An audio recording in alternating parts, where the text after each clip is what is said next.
In this exercise, we're going to be doing hands-on creating and using construction geometry.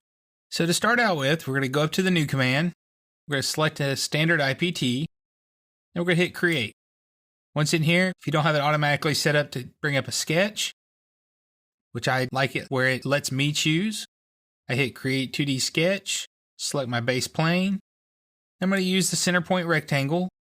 It's this one here with 2-point center point. I'm going to grab my origin point that's automatically projected in there. I'm going to put in, say, a 6x4 rectangle.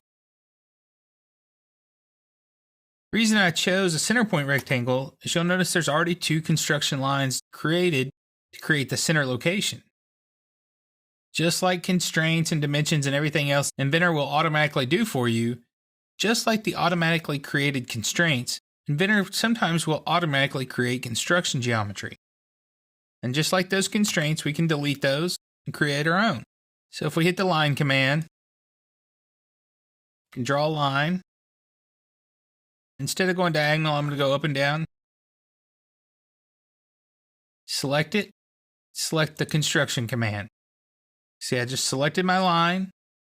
Come up here and select construction. It's our little airplane looking symbol. So now I have some construction lines. Construction lines do not have to be just lines. They can be circles. So I can draw a circle, turn it into a construction line. I can edit that line by trimming it out, for example. I can draw a line like this. Then I could put, say, a center point for a circle or something on that. You can see I didn't quite get it there, so I can lock it in. So if I move my line around, move my arc in and out, you can see my center point moves with it. This is probably the most common type thing I use construction geometry for.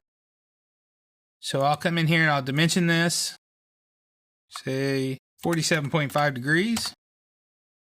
Then I'll dimension my arc. So now, where those two intersect, maybe it's 2 knowns I have. I know that this part's going to have some kind of swinging gate, and I need to have a stop point for that gate. You know, that gate's going to be 2 inches long.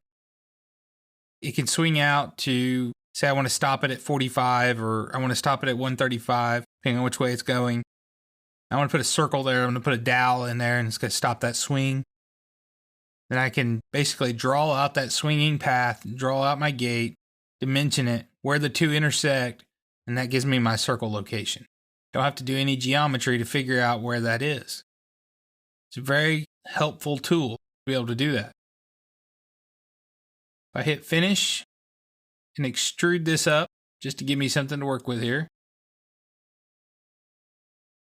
And then let's drop a hole in here. Okay.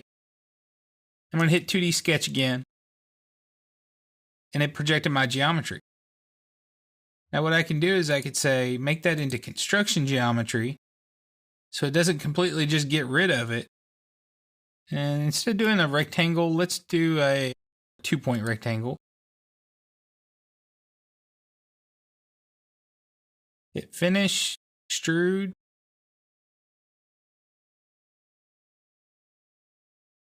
Now, it didn't try to create a closed profile using that circle.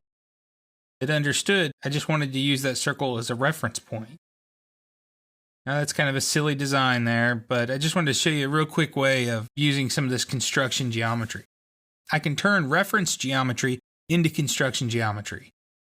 Now likewise, if I did, for whatever reason, want to come back over here, and I decided, oh, wait, I didn't have anything to put that onto, I can click on it and can turn it out of construction geometry back into standard geometry. Hit finish, go to my original extrusion here, and then I'm going to expand out my original because to me it's a little bit easier to grab profile again up here. Okay. So now I have that rounded in for whatever reason if I needed it.